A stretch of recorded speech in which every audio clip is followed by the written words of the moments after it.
Est décédé des suites d'une maladie. Les obsèques de Ngarbe Yves ont eu lieu ce matin à son domicile au quartier Walia dans la commune du 9e arrondissement. Journaliste de formation, il a servi comme présentateur des journaux à la radio-diffusion nationale tchadienne, rédacteur en chef à la RNT, directeur des publications et coordonnateur des programmes à la radio FM Liberté. Le défunt est décédé alors qu'il est en service comme inspecteur au ministère de la Communication. Il a été inhumé ce matin au cimetière de Toukra. Va en paix.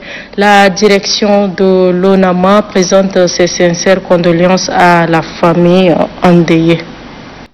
Il y avait lui, il y a Magla, Dildo.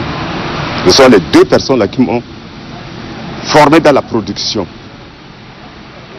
Avec Yves, si tu travailles pendant une semaine ou un mois sans connaître la production, si aujourd'hui je fais la production, je dis que je remercie Yves Garbet et Maglan Dildo. Quand moi et Abdoulaye Toche, on était arrivés, parce que moi j'étais d'abord, les Toches sont arrivés en tant que les licenciés, moi j'étais comme un bachelier encore en son temps, donc j'étais un pigiste en 88-9. Voilà tout ce que j'ai gardé de Yves. Mais au niveau du quartier, chaque fois quand il me trouve, quand on se rencontre, c'est d'une manière fraternelle. Voilà que le destin a voulu autrement. Ce sont des gens qui doivent encadrer les jeunes dans le métier du journalisme. Mais le destin a décidé autrement. Yves, c'est un journaliste confirmé. Et c'est quelqu'un qui aime partager ses connaissances avec les autres.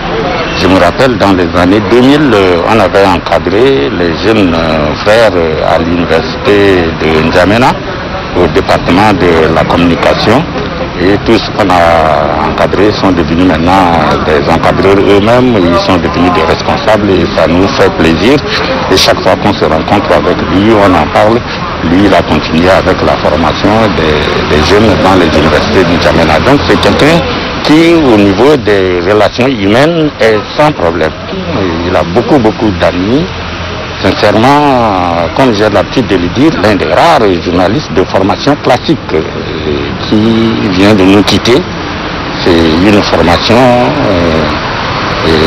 patronnée par les Canadiens et les Français. Nous, on était à l'école de journalisme de Dakar et lui, ils étaient à Yaoundé. Mais en ces temps, ces deux écoles-là étaient supervisées par les Canadiens et les Français. Et vraiment, le vide qu'il a laissé est très grand.